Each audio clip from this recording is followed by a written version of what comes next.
Olá, guerreiros! Hoje nós vamos estudar os crimes de furto e roubo para gabaritar na prova. Olá, vamos direto ao ponto e dissecar um dos crimes que mais caem em concursos, o furto, lá do artigo 155 do Código Penal. Nosso objetivo aqui é bem claro, focar nos detalhes que as bancas, principalmente a Sebrasp, simplesmente adoram cobrar. Olha só o nosso roteiro de hoje. A gente começa com o conceito principal, depois mergulha na intenção do agente e no momento da consumação. Daí, vamos analisar a causa de aumento e o privilégio, dar uma olhada em casos especiais como o furto de energia, destrinchar as qualificadoras e, no final, fazer aquela revisão com as súmulas que você não pode ir para a prova sem saber. É uma estrutura pensada para fixar o conteúdo de vez. Certo, vamos começar pelo começo. Para entender o furto, é fundamental dominar o conceito central, o que a lei quer proteger e quem pode ser o autor desse crime. O verbo principal aqui, o núcleo do crime, é subtrair, ou seja, tirar a coisa da esfera de vigilância da vítima. E um detalhe importante, o que a lei protege aqui não é só a propriedade, é o patrimônio de um jeito mais amplo, incluindo a posse e até a detenção. E como é um crime comum, qualquer pessoa pode praticá-lo. E aqui, atenção máxima, isso é uma pegadinha clássica de prova. Se quem subtrai é um funcionário público e ele se aproveita da facilidade que o cargo dá para pegar um bem da administração, não estamos falando de furto. O crime é outro, peculato furto, lá do artigo 312. A condição do agente e o jeito que ele age mudam completamente a tipificação. Vamos avançar agora para dois temas que são o coração do crime e geram muitas dúvidas. A intenção de quem furta e, claro, o exato momento em que o crime se considera concluído. O furto exige dolo, beleza, mas não é qualquer dolo não. É um dolo específico, que a gente chama de animus rem sibi habendi. O que é isso? Traduzindo, é a intenção de pegar a coisa para si, de forma definitiva, como se fosse um novo dono. Sem essa vontade, a conduta pode nem ser considerada crime. E é essa intenção que faz toda a diferença para o furto de uso. Se a ideia era só usar o bem e devolver logo depois, não há crime. Mas olha, muito cuidado. Os três requisitos têm que acontecer juntos. Tem que ter a intenção de devolver desde o comecinho, a coisa não pode ser consumível, tipo comida, e a devolução tem que ser rápida, logo depois do uso. Essa pergunta vale ouro em qualquer prova. Existem várias teorias para explicar isso, mas para concurso, só uma interessa de verdade. A que os nossos tribunais superiores, o STF e o STJ, adotam. Então, anota aí. O ponto central é esse. Para o STF e o STJ, o furto se consuma no exato momento em que o agente inverte a posse do bem. Não precisa ter posse tranquila, não precisa sair correndo e se esconder. Tirou o bem da esfera de disponibilidade da vítima, pronto. Mesmo que tenha sido por um segundo e a polícia já tenha chegado, o crime já está consumado. Certo. Agora, vamos analisar duas circunstâncias que podem mudar a pena. Uma que aumenta, que é a majorante do repouso noturno, e outra que pode diminuir, que é o famoso furto privilegiado. Muita, mas muita atenção aqui. Esse é um entendimento recente e já consolidado do STJ. Aquela causa de aumento de pena para o furto que acontece durante a noite só vale para o furto simples, o do caput. Ela não se aplica de jeito nenhum às formas qualificadas do furto. Anota isso porque é questão certa de prova. Agora uma combinação que a banca adora. Furto privilegiado junto com qualificadora. Pode isso? A súmula 511 do STJ diz que sim, mas tem uma condição. A qualificadora precisa ser de ordem objetiva, ligada ao jeito que o crime foi executado. E claro, o agente tem que ser primário e a coisa de pequeno valor. Só que tem um porém. O STJ entende que o abuso de confiança é uma qualificadora subjetiva, ligada à pessoa. Por isso, ela é incompatível com o privilégio. Vamos analisar agora uns casos bem específicos que sempre aparecem em prova. A subtração de energia e de sinais, onde a classificação do crime deu muito o que falar até a jurisprudência se consolidar. Presta muita atenção nessa diferença, que é uma armadilha clássica. Fazer o famoso gato puxando um fio direto do poste antes do medidor é furto mediante fraude. A energia está sendo subtraída. Agora, se a pessoa mexe no medidor para ele marcar um consumo menor, ela está enganando a empresa. O STJ já pacificou que essa conduta é estelionato. E o famoso gato Anete? O furto de sinal de TV a cabo é crime? A resposta é não.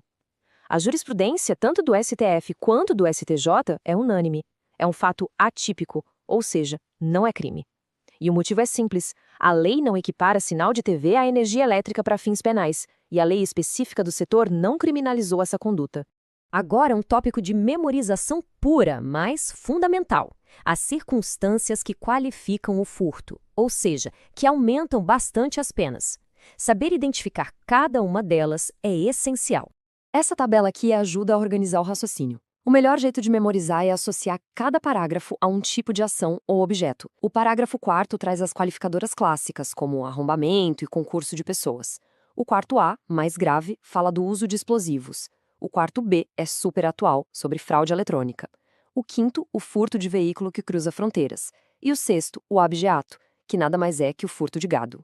Para fechar nosso estudo de hoje, vamos revisar um entendimento simulado que simplesmente despenca em prova, seja objetiva ou discursiva.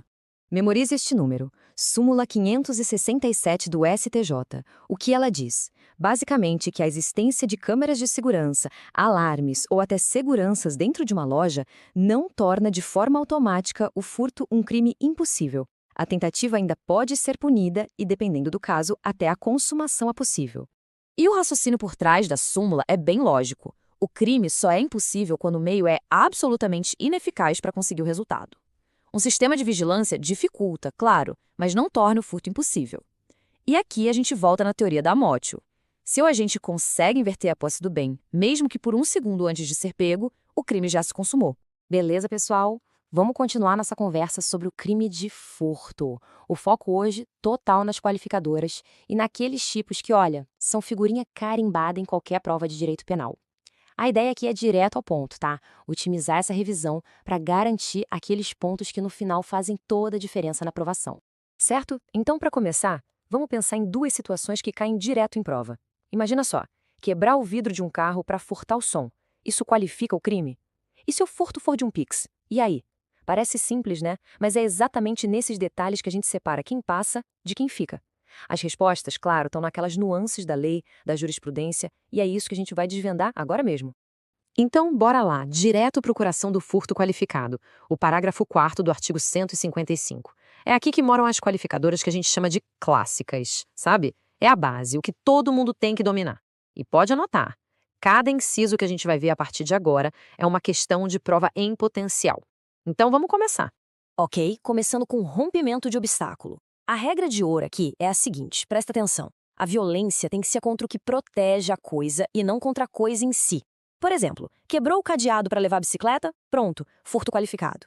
Agora, atenção máxima na pegadinha clássica de prova. Se o cara quebra o vidro para levar o próprio carro, a violência foi contra a coisa, certo? Então, nesse caso, não qualifica. Aí vem a pergunta, mas e se ele quebrou o vidro para pegar o som ou um notebook que estava lá dentro? Opa, aí a história muda. O STJ já pacificou o entendimento de que o vidro, nesse caso, vira um obstáculo para o bem que está no interior. Então, nesse cenário, sim, o furto é qualificado. Gravem bem essa diferença, porque isso não cai em prova, isso despenca.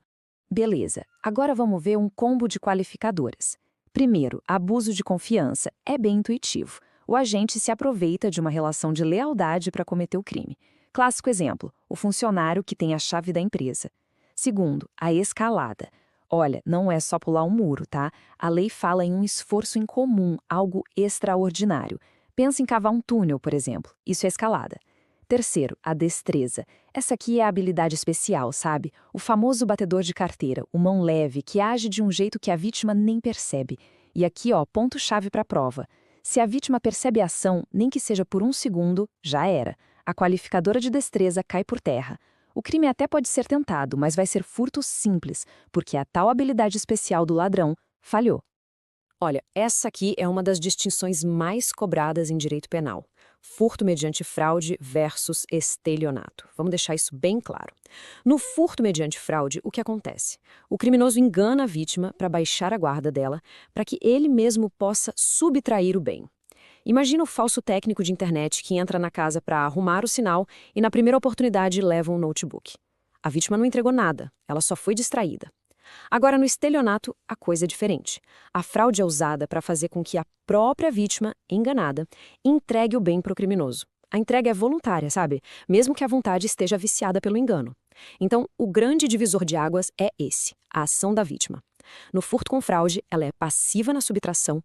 No estelionato, ela ativamente entrega o bem. Passando para a terceira qualificadora, emprego de chave falsa. E aqui, muito cuidado, porque o conceito de chave falsa é bem mais amplo do que a gente pensa no dia a dia. Não é só uma cópia, não. Entra aqui uma cópia não autorizada, claro, mas também a famosa micha e até um simples grampo de cabelo. A lógica é a seguinte: qualquer instrumento que o cara usa para abrir a fechadura sem arrebentar com ela, sem destruir, entra nesse conceito. O que importa é a burla do mecanismo e não a cara do instrumento. E para fechar o bloco das qualificadoras clássicas, temos o concurso de pessoas. Essa é bem direta ao ponto. A lógica é simples. Se tem 2 ou mais pessoas cometendo o crime, ele é mais grave. Fim. Por quê? Porque ela entende que tem mais perigo, mais chance do crime dar certo, né, com divisão de tarefas, apoio mútuo. Tudo isso facilita a vida do criminoso e justifica uma pena maior. Então, não tem segredo. Juntou 2 ou mais para furtar, o furto já vira qualificado. Muito bem, vencemos as qualificadoras clássicas. Agora, a gente avança para aquelas que são mais recentes. Afinal, o direito não é uma coisa parada no tempo, né? Ele tem que se mexer, se adaptar às novas realidades, aos novos crimes que vão surgindo por aí. E é exatamente isso. A frase resume tudo. O crime evolui e a lei tem que evoluir junto. As qualificadoras que a gente vai ver agora são justamente isso. Respostas diretas do legislador a problemas bem específicos e modernos. Pense em furto de gado, uso de explosivos em caixa eletrônico, crimes pela internet. A primeira dessas qualificadoras novas é o famoso abigeato, que está lá no parágrafo 6º. E aqui muita atenção, pessoal. Não é o furto de qualquer animal. A lei é super específica. Semovente domesticável de produção. Ou seja, estamos falando de gado, ovelha, cavalo, animais que têm valor econômico na agropecuária. Um detalhe que cai em prova, a qualificadora vale mesmo que o animal seja abatido ali, no local do furto. O cara leva só as partes, mesmo assim é qualificado. E a distinção para não errar na prova é cristalina. Furtar o cachorrinho de estimação da família? Furto simples. Furtar uma cabeça de gado da fazenda? Aí sim, furto qualificado por abigeato. A lei também teve que correr atrás para combater os ataques a caixas eletrônicos. E aqui a gente tem 2 situações diferentes, mas com a mesma pena pesada. Se liga. Primeiro, o parágrafo 4A, ele qualifica o furto quando o criminoso usa um explosivo na ação. Explodiu o caixa eletrônico, é aqui que ele se encaixa. Já o parágrafo 7º qualifica o furto da própria substância explosiva. Imagina o cara que invade uma pedreira para roubar dinamite. Viu a diferença? Num caso, o explosivo é o meio para cometer o crime.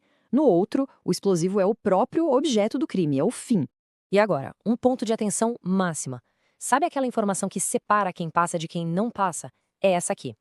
O furto qualificado pelo emprego de explosivo, aquele do parágrafo 4A de explodir o caixa, ele é considerado crime hediondo. Isso muda completamente o jogo na hora de executar a pena, tá? Os prazos para progressão de regime, para o livramento condicional, tudo, absolutamente tudo, fica mais rigoroso. Essa informação não é só importante, gente, ela é decisiva para a prova. E agora, claro, a gente entra na era digital. Chegou a vez do parágrafo 4B, o furto eletrônico. Pensa nele como se fosse um tipo de furto mediante fraude, só que o meio utilizado é um dispositivo eletrônico ou informático. E a lei foi bem esperta aqui, foi abrangente. Não interessa se o aparelho estava conectado na internet ou não. O simples fato de usar o meio eletrônico para aplicar a fraude que permite a subtração já era. Qualificou. A pena, como esperado, é bem severa, de 4 a 8 anos. Isso mostra como o legislador está de olho na gravidade desses novos crimes. Para não ter nenhuma dúvida, vamos desenhar um exemplo clássico, passo a passo. Primeiro, o criminoso manda aquele e-mail falso, o tal do phishing, fingindo que é o banco. Segundo, a vítima, sem perceber, clica no link malicioso. Terceiro, um programinha, um malware, se instala e rouba as senhas do banco. E quarto, com a senha, o bandido entra na conta e faz a transferência, o Pix, o que for. Percebeu o ponto aqui? A vítima não entregou o dinheiro. A fraude só abriu o caminho para o agente subtrair o valor da conta. Isso é furto eletrônico qualificado. E não para por aí, a pena pode ficar ainda pior. O parágrafo 4C traz causas de aumento de pena. A pena base, como a gente viu, já é pesada, de 4 a 8 anos. Mas se o crime for cometido usando um servidor que está lá fora, no exterior, a pena já aumenta de 1/3 a 2/3. E tem uma situação ainda mais grave. Se a vítima for uma pessoa idosa ou vulnerável, aí o aumento é de 1/3 até o dobro. A pena pode ficar gigantesca. Certo, agora vamos mudar um pouco de rota para analisar uma figura jurídica bem específica, bem particular e que está cheia de detalhes importantes para concurso. É o furto de coisa comum, lá do artigo 156. Esse é um tipo penal que exige de verdade muita atenção nos detalhes. Ok, vamos destrinchar esse tipo penal que é meio peculiar. Primeiro ponto, ele é um crime próprio. O que isso quer dizer? Que não é qualquer um que pode cometer. O autor tem que ter uma qualidade especial. Ou ele é condômino, ou coerdeiro, ou sócio. Resumindo, o cara furta uma coisa que, em parte, já é dele. E é exatamente por isso que a pena é bem mais leve. Segundo ponto agora de processo penal. A ação penal aqui é pública, mas é condicionada à representação. Traduzindo, a vítima precisa ir lá e dizer que quer processar o agente. Se ela fica quieta, nada acontece. Agora, vamos para o ponto que mais despenca em prova sobre o artigo 156? É uma diferença fundamental que precisa estar na ponta da língua. No caso do furto de coisa comum que seja fungível, o melhor exemplo é dinheiro de uma sociedade, se um dos sócios vai lá e pega um valor que não passa da parte que ele tem direito da sua cota, a lei lá no parágrafo 2º diz que esse fato não é punível. O resultado jurídico disso a gente chama de atipicidade da conduta. Para a lei, é como se o crime nem tivesse existido. Agora, vamos comparar isso com o princípio da insignificância lá no furto comum. Pensa no furto de uma caneta baratinha. Formalmente, aquilo é crime, o fato é típico. O que a jurisprudência faz é dizer, olha, esse crime existe, mas a lesão foi tão pequena que a gente vai afastar a punição. Então, resumindo para fixar, no furto de coisa comum fungível, a lei diz, isso não é crime. Na insignificância, a jurisprudência diz, é crime, mas não vou punir. Essa diferença é crucial. E para a gente fechar com chave de ouro, vamos para uma revisão rápida de 2 súmulas do STJ que são simplesmente indispensáveis quando o assunto é furto. As bancas adoram um cópia e cola de texto de súmula, então dominar isso aqui é fundamental para não perder ponto de bobeira. Primeira, súmula 442. Ela basicamente proíbe uma salada de frutas que muita gente faz. É o seguinte, no furto, o concurso de pessoas qualifica o crime, ou seja, muda a pena base. Já no roubo, o concurso de pessoas é uma majorante, uma causa de aumento que entra lá na terceira fase da dosimetria. São coisas diferentes. O que a súmula diz é, ei, não vai misturar as coisas. Não pode pegar a regra do roubo e aplicar no furto. Cada crime no seu quadrado. Simples assim.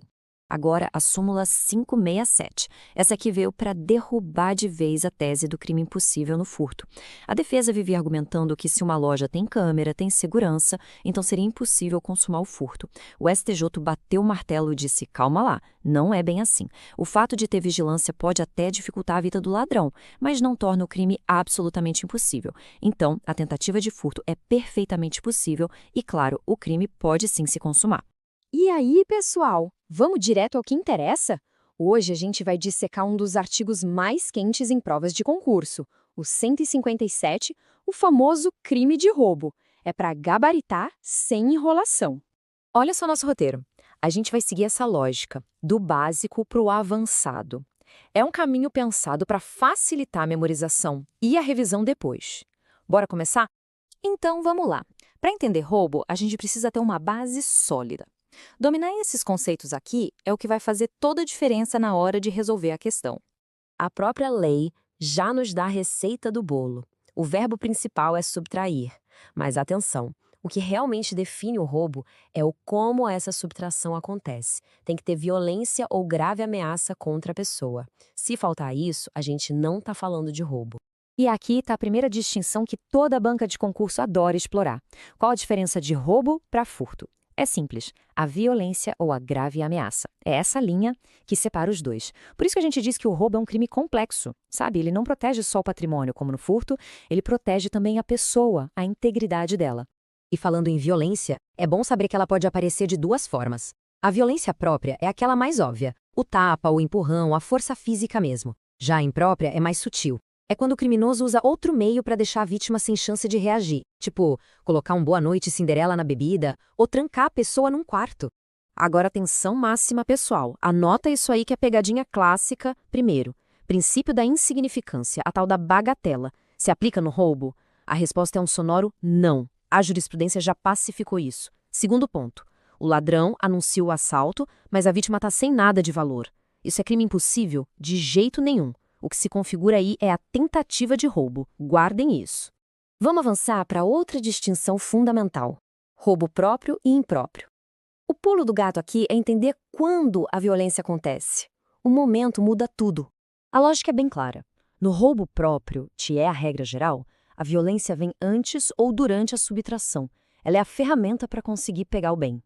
Já no impróprio, a história é outra. A violência aparece logo depois que o cara já pegou a coisa. E por quê? Para garantir que ele consiga fugir com o bem ou para não ser preso.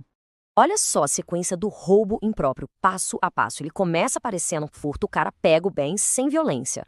Só que logo em seguida, para garantir a posse ou a fuga, ele parte para agressão ou para ameaça. É aí que o furto vira roubo. E aqui vem um detalhe que derruba muita gente boa na prova. Cabe tentativa de roubo impróprio? Pela posição majoritária, não. E faz sentido, né? Pensa só, ou a gente usa a violência depois de pegar o bem e aí o crime está consumado, ou ele não usa violência e o que a gente tem na mão é um crime de furto consumado. Não tem meio termo. Certo, agora vamos falar de como a pena do roubo pode ficar mais pesada. A gente vai entrar nas causas de aumento, as majorantes, que estão lá no parágrafo 2º. Cada inciso desses descreve uma situação que o legislador considerou mais grave. Por exemplo, roubo cometido por 2 ou mais pessoas, ou quando a vítima está transportando valores, ou se o carro roubado é levado para outro estado, ou ainda quando a liberdade da vítima é restringida. A gente também tem a subtração de explosivos e uma que voltou a ser importante, o uso de arma branca. Esse aqui é o nosso roteiro de hoje. A gente começa com a base, o roubo qualificado, e logo depois já mergulha no ponto mais pesado, que é o latrocínio. Na sequência, vamos organizar a confusão que são as leis sobre o uso de arma e, para finalizar, a gente blinda o conhecimento com as súmulas e as jurisprudências mais importantes. É seguir essa linha para fixar o conteúdo de uma vez por todas. Então, vamos lá, começando pelo começo. O roubo qualificado pelo resultado. É aqui que o crime de roubo fica bem mais sério. É quando a violência usada para levar o bem acaba causando um estrago ainda maior na vítima. Olha, aqui a lei não brinca em serviço. Se da violência do roubo resulta uma lesão corporal grave, a pena já salta para um patamar de 7 a 18 anos. Agora, se o resultado for morte, aí a gente está falando do famoso latrocínio, e a pena é pesadíssima, de 20 a 30 anos. São sem dúvida as formas mais graves do roubo. Agora presta muita atenção nesses detalhes, porque é isso aqui que a banca cobra. Primeiro, o agente não precisa ter a intenção de matar ou de machucar gravemente. Se esse resultado mais grave acontecer por culpa, já era. Ele responde pela forma qualificada. A lei diz se da violência resulta. Isso inclui tanto o dolo quanto a culpa. Segundo ponto, que é crucial. Tem que ter violência física, a chamada vis corporalis. Se for só na grave ameaça e a vítima, sei lá, tem um infarto e morre, não é latrocínio. E por fim, uma regra de ouro para não esquecer. Se o crime for qualificado pelo resultado, seja lesão grave ou morte, as outras causas de aumento de pena, tipo usar arma de fogo, já estão inclusas. É latrocínio e ponto final. Não se aumenta mais a pena por outros motivos. Vamos agora mergulhar de cabeça no inciso 2, o latrocínio. Com certeza é a parte mais importante e que mais tem pegadinha para a prova. Dominar o conceito e, principalmente, saber quando o latrocínio está consumado é absolutamente essencial. Essa é a pergunta de R$1 milhão do concurso. Como é que a gente diferencia o latrocínio de um homicídio que depois vira um furto? A resposta está toda na intenção original do criminoso. Então, para não errar nunca mais, no latrocínio, a vontade inicial, o dolo, é roubar, pegar o patrimônio. A morte acontece no meio dessa violência usada para roubar, seja de propósito ou por culpa. Já no outro cenário, a intenção primária do agente é matar. Depois que ele consuma o homicídio, ele olha os bens da vítima e pensa, vou levar também. Aí temos homicídio em concurso com furto. São crimes completamente diferentes com penas e julgamentos distintos. E aqui tem 2 situações que as bancas amam para derrubar candidato, envolvendo a morte do comparsa. Se um ladrão mata o outro de propósito, por exemplo, para ficar com todo o dinheiro, a jurisprudência diz que isso não é latrocínio. Por quê? Porque a vítima da morte não foi a mesma do crime contra o patrimônio. Aí teremos roubo em concurso com homicídio. Mas, atenção, se o agente tenta atirar na vítima do roubo e, por erro, acerta e mata o parceiro de crime, aí a história muda. Aplica-se a regra do erro na execução. Ele vai responder como se tivesse acertado quem ele queria, ou seja, a vítima. E nesse caso, sim, é latrocínio. Essa súmula aqui tem que estar na ponta da língua. Súmula 610 do Supremo. Ela é a chave de tudo para entender a consumação do latrocínio. Basicamente, ela diz o seguinte: o que define se o latrocínio foi consumado é a morte. Se a morte aconteceu, o latrocínio está consumado, não importa se o ladrão conseguiu ou não levar os bens. E essa tabela resume tudo de forma perfeita. Olha só, as duas primeiras linhas são fáceis. Levou os bens e matou, latrocínio consumado. Não levou os bens e não matou, latrocínio tentado. O pulo do gato está na terceira e na quarta linha. Se o ladrão não conseguiu levar nada, mas a vítima morreu, o latrocínio está consumado. É a súmula 610 na veia. E o contrário, se ele conseguiu levar os bens, mas a vítima sobreviveu à tentativa de homicídio, o crime é de latrocínio tentado. Entendeu? O que manda na consumação é o resultado morte. Beleza, agora vamos para um tema que é uma verdadeira salada legislativa e, por isso mesmo, despenca em prova: o uso de arma no crime de roubo. Questão de direito intertemporal aqui é mato, então vamos organizar essa linha do tempo para não ter mais dúvida. Acompanhe o raciocínio comigo. Até abril de 2018, tanto faz se era uma faca ou um revólver, qualquer arma aumentava a pena da mesma forma. Aí em 2018 veio uma lei e disse que a arma branca, tipo faca, não aumentava mais a pena. Em compensação, aumentou a punição para arma de fogo. O legislador viu a besteira que fez e com o pacote anticrime em 2020, a arma branca voltou a ser uma causa de aumento. E não só isso, criaram uma regra ainda mais dura para armas de uso restrito ou proibido, que agora dobram a pena base. É fundamental saber a data do crime, para saber qual lei aplicar. Agora um ponto bem rápido, mas que pode ser uma casca de banana na prova: as imunidades familiares. Sabe aquelas regras que isentam de pena em crimes patrimoniais entre parentes, como no furto? Será que isso vale para o roubo? A lei é bem direita na resposta. A resposta é curta e grossa. Não. Não existe imunidade no crime de roubo. O artigo 183 do Código Penal veda isso expressamente. O motivo é simples. O roubo não é um crime só contra o patrimônio. Ele ataca a pessoa, a integridade física, a liberdade. E onde tem violência ou grave ameaça contra a pessoa, não tem conversa de família que dê jeito. Chegamos na parte que separa quem passa de quem fica pelo caminho: as súmulas. São entendimentos já consolidados dos tribunais que funcionam como atalhos para resolver questões. Vamos ver as mais importantes sobre o crime de roubo. Primeira súmula para decorar: latrocínio não é julgado pelo tribunal do júri. Ué, mas não teve morte? Sim, teve. Mas o Supremo entende que o latrocínio é, na sua essência, um crime contra o patrimônio e não um crime doloso contra a vida. Por isso quem julga é o juiz singular da vara criminal comum e não o júri. Outro ponto decisivo: quando que o roubo se consuma? A súmula 582 do STJ diz que basta a inversão da posse. Ou seja, no momento em que o ladrão tira a coisa da vítima e pega para ele, o crime já está consumado. Não precisa ter posse mansa e pacífica. Se ele pegou o celular, correu e foi preso na esquina, o roubo já está consumado. Essa súmula é sobre a aplicação da pena. Imagina um roubo com duas causas de aumento, por exemplo, arma de fogo e concurso de pessoas. O juiz não pode simplesmente chegar e falar: como tem duas causas de aumento, vou aumentar a pena acima do mínimo. Não pode. Ele precisa fundamentar, explicar com base nos fatos do caso por que aquela situação específica foi mais grave e merece uma pena maior. A simples quantidade de majorantes não justifica por si só um aumento maior. E para a gente fechar com chave de ouro, uma rodada de pinga-fogo com jurisprudência. Aquelas perguntas diretas que a banca joga na prova para ver se o candidato está realmente afiado. Uma dúvida muito comum: precisa apreender e periciar a arma para aumentar a pena? A resposta é um gigantesco não. O STJ já pacificou que se a palavra da vítima ou outras provas confirmarem que o ladrão usou uma arma, isso já é suficiente para aplicar a causa de aumento, mesmo que a arma nunca seja encontrada.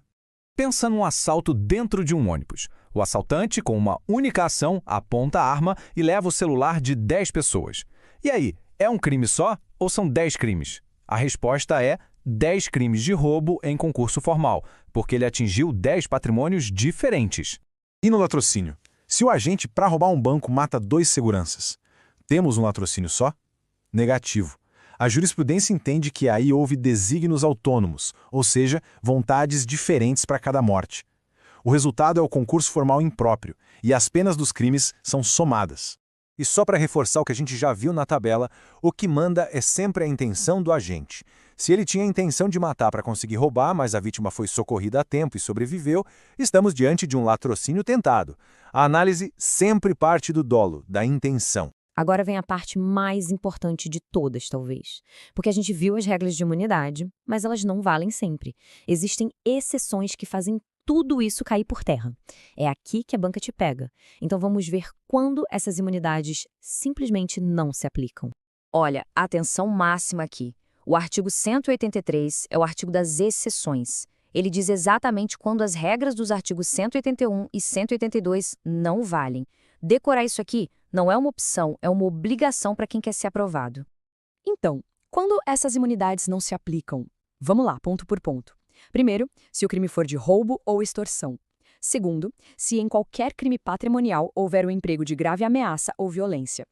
Terceiro, se a vítima for pessoa com idade igual ou superior a 60 anos. E, por último, se um estranho, alguém que não é parente, participar do crime junto com a gente. Em qualquer um desses casos, esquece a imunidade. E para a gente fechar com chave de ouro, uma lista que precisa estar no sangue. A dos crimes patrimoniais que são considerados hediondos. Por que isso é importante? Porque ser hediondo muda tudo. Progressão de regime, livramento condicional, tudo fica mais rigoroso. Então vamos lá.